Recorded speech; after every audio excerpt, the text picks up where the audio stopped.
Section 1. You will hear a man telephoning to ask about a job in a hotel. First, you have some time to look at questions 1 to 4.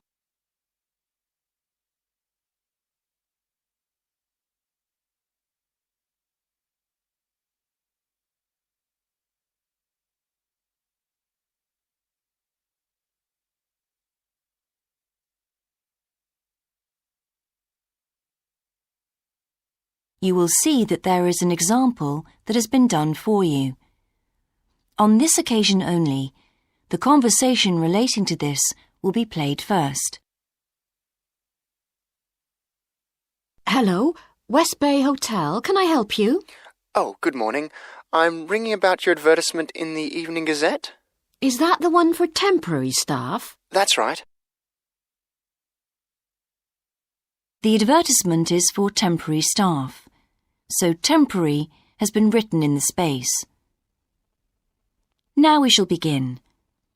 You should answer the questions as you listen, because you will not hear the recording a second time.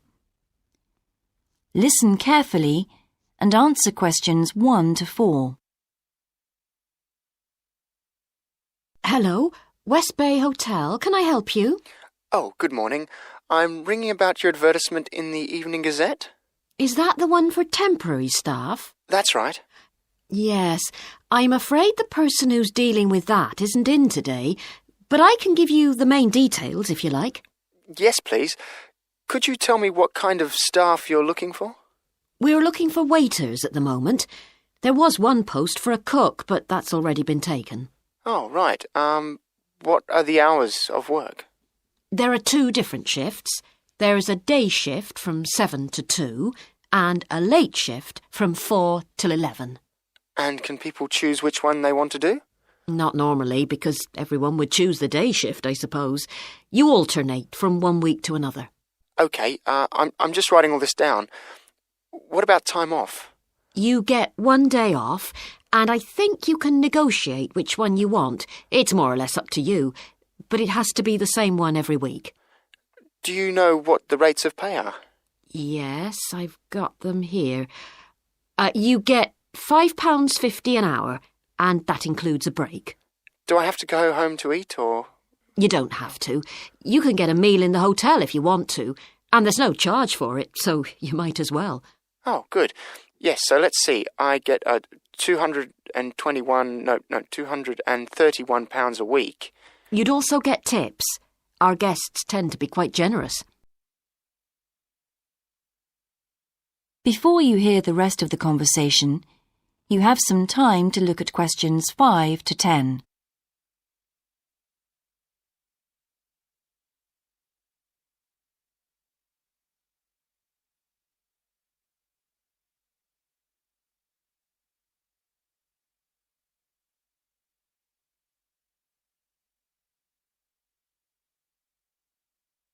Now listen and answer questions 5 to 10.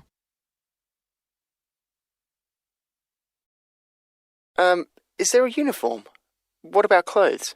Yes, I forgot to mention that. You need to wear a white shirt, just a plain one, and dark trousers. You know, not green or anything like that. And we don't supply those. That's okay, I've got trousers. I just have to buy a couple of shirts. What about anything else? Do I need a waistcoat or anything? You have to wear a jacket, but the hotel lends you that. I see. One last thing. I don't know what the starting date is. Just a minute. I think it's sometime around the end of June. Yes, the 28th, in time for the summer. That's great. I'm available from the 10th. Oh, good. Well, if you can call again, you need to speak to the service manager. Her name's Jane Irwin. That's URWIN. And she'll probably arrange to meet you. OK. And when's the best time to ring? Could you call tomorrow? She usually starts checking the rooms at midday, so before then if you can, so she'll have more time to chat. I'll just give you her number because she's got a direct line. Thanks. It's 832-009. 823-009. 832. Oh, OK. Yes, I'll do that. And by the way, she will ask you for a reference, so you might like to be thinking about that. You know, just someone who knows you and can vouch for you. Yes, no problem. Well, thanks very much for your help. You're welcome.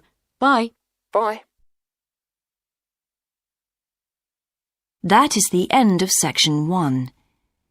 Section 2. You will hear a man being interviewed on local radio about a plan to improve a suburb called Red Hill. First, you have some time to look at questions 11 to 13.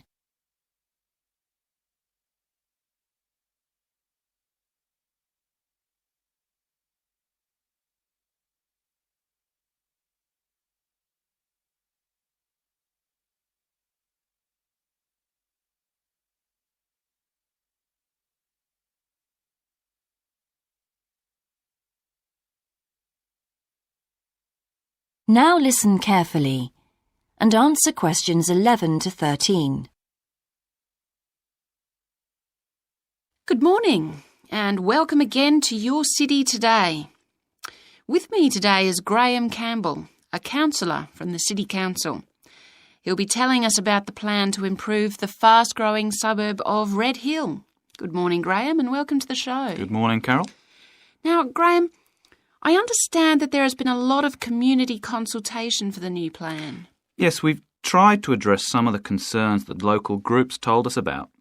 People we've heard from are mainly worried about traffic in the area and in particular the increasing speed of cars near schools. They feel that it's only a matter of time before there's an accident as a lot of children walk to the school.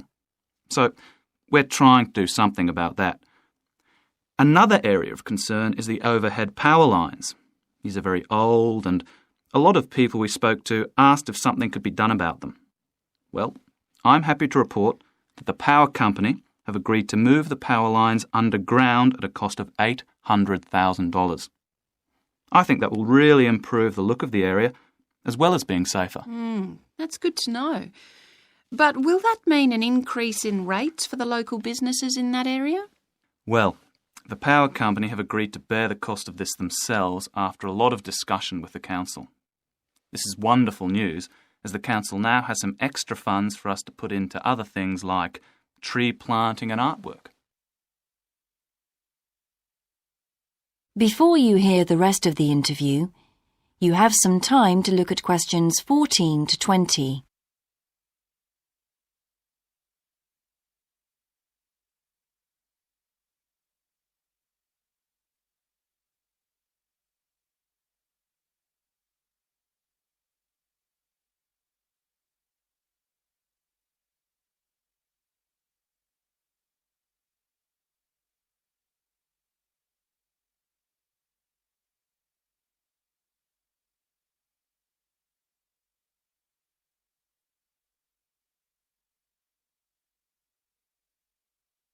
Now listen and answer questions 14 to 20.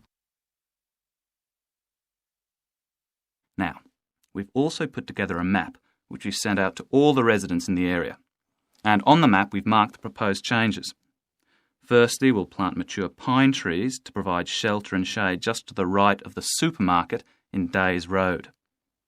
In order to address the traffic problems, the pavements on the corner of Carberry and Thomas Street will be widened. This will help to reduce the speed of vehicles entering Thomas Street.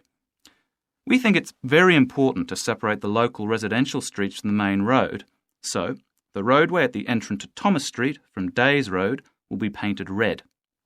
This should mark it more clearly and act as a signal for traffic to slow down. One way of making sure that the pedestrians are safe is to increase signage at the intersections. A Keep Clear sign will be erected at the junction of Evelyn Street and Hill Street to enable traffic to exit at all times. Something we're planning to do to help control the flow of traffic in the area is to install traffic lights halfway down Hill Street where it crosses Days Road. Now, we haven't only thought about the cars and traffic, of course. There's also something for the children. We're going to get school children in the area to research a local story, the life of a local sports hero, perhaps. And an artist will incorporate that story into paintings on the wall of a building on the other side of Hill Street from the supermarket. And finally, we've agreed to build a new children's playground, which will be at the other end of Hill Street, close to the intersection with Carberry Street. Wonderful. Now, what's the next stage? Well, the final plan... That is the end of Section 2. Section 3. You will hear two students called Dan and Jeannie discussing their studies at university. First, you have some time to look at questions 21 to 26.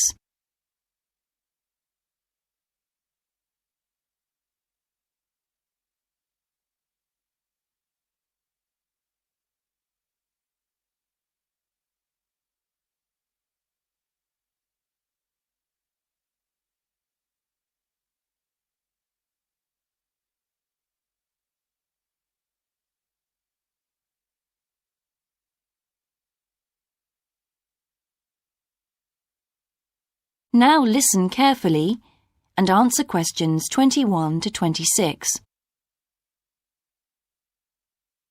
Hi, Jeannie. How's it going? Oh, hello, Dan. Pretty well, thanks. Have you managed to get the money for the course yet? Yes, that's all sorted out now, thanks. It took long enough, though. It was practically a year ago that I applied to my local council for a grant, and it took them 6 months to turn me down. That's really slow. And I thought I was eligible for government funding, but it seems I was mistaken. So then I asked the boss of the company I used to work for if they would sponsor me, and much to my surprise, he said they'd make a contribution. But what about college grants and scholarships? There must be some you could apply for. Yes, there are, but they're all so small that I decided to leave them until I was desperate. And in fact, I didn't need to apply. My parents had been saying that as I already had a job, I ought to support myself through college. But in the end, they took pity on me, so now I've just about got enough. That's good. So now I can put a bit of effort into meeting people. Haven't had time so far. Any suggestions? What about joining some college clubs? Oh, right. You joined several, didn't you? Yes, I'm in the drama club. It's our first performance next week, so we're rehearsing frantically, and I've got behind with my work, but it's worth it. I'm hoping to be in the spring production too. I've never liked acting. Are you doing anything else? I enjoyed singing when I was at school, so I joined a group when I came to college. I don't think the conductor stretches us enough, though, so I'll give up after the next concert. And I also joined the debating society. It's fun, but with all the rehearsing I'm doing, something has to go, and I'm afraid that's the one. Do you do any sports? Yes, I'm in one of the hockey teams. I'm not very good, but I'd really miss it if I stopped. I decided to try tennis when I came to college, and I'm finding it pretty tough going. I'm simply not fit enough. Nor me. I think I'll give that a miss. I'm hoping it'll help me to build up my stamina, but it'll probably be a long haul. Good luck. Thanks. How are you finding the course? I wish we had more seminars. What? I'd have thought we had more than enough already. All those people saying clever things that I could never think of. It's quite interesting, but I wonder if I'm clever enough to be doing this course. I find it helpful to listen to the other people. I like the way we're exploring the subject and working towards getting insight into it. How do you get on with your tutor? I don't think I'm on the same wavelength as mine, so I feel I'm not getting anything out of the tutorials. It would be more productive to read a book instead. Oh, mine's very demanding. She gives me lots of feedback and advice, so I've got much better at writing essays. And she's helping me plan my revision for the end-of-year exams. Do tell me, I always struggle with revision. Before you hear the rest of the discussion, you have some time to look at questions 27 to 30.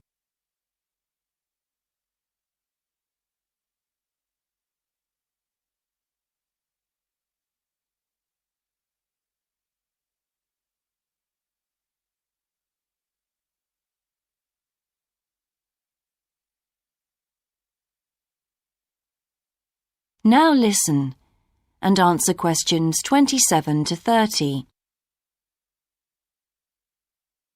Well, the first thing is to find out exactly what's required in the exams.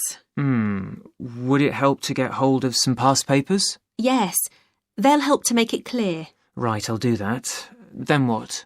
Then you can sort out your revision priorities based on what's most likely to come up.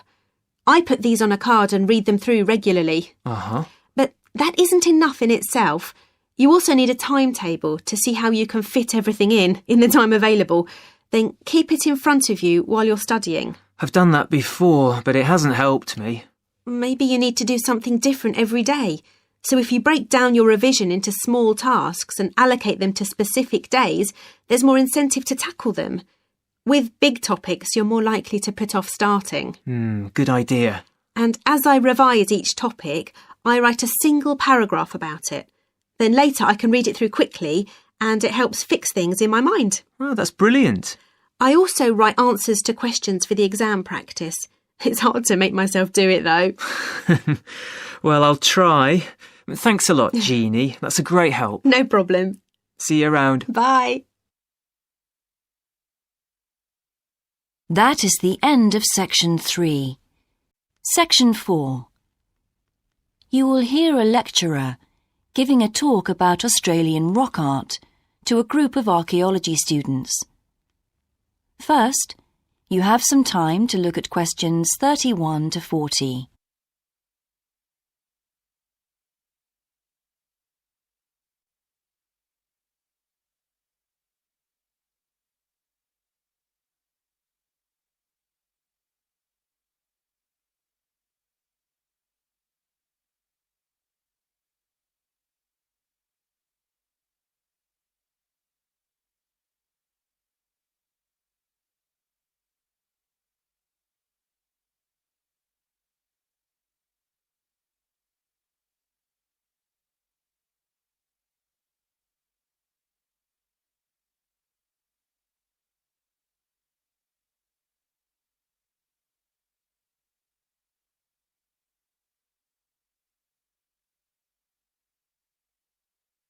Now listen carefully and answer questions 31 to 40.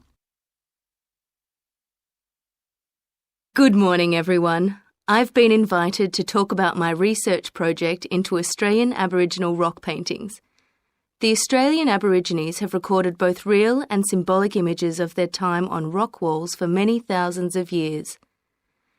Throughout the long history of this tradition, new images have appeared and new painting styles have developed. And these characteristics can be used to categorise the different artistic styles. Among these are what we call the dynamic, yam, and modern styles of painting.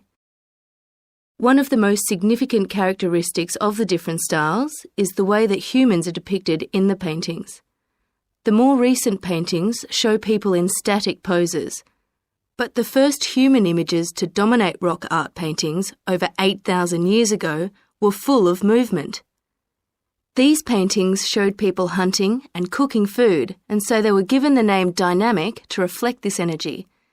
It's quite amazing considering they were painted in such a simple stick-like form. In the Yam period, there was a movement away from stick figures to a more naturalistic shape.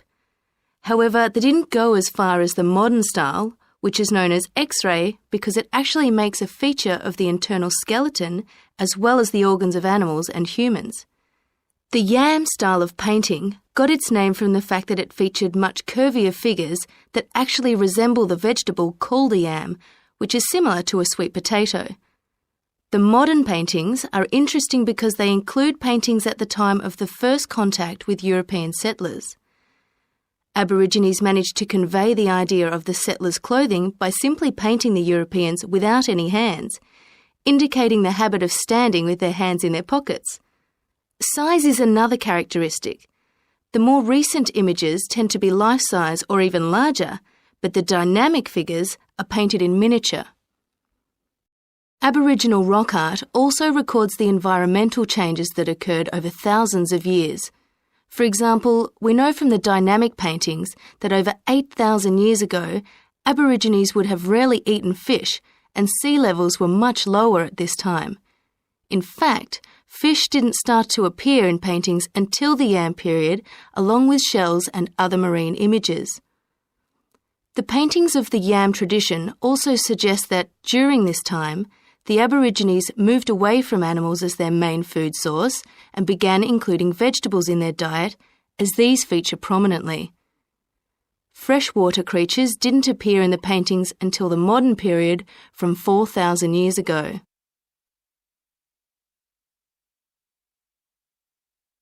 So these paintings have already taught us a lot.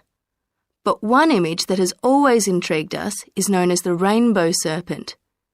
The rainbow serpent, which is the focus of my most recent project, gets its name from its snake or serpent-like body, and it first appeared in the Yam period 4,000 to 6,000 years ago.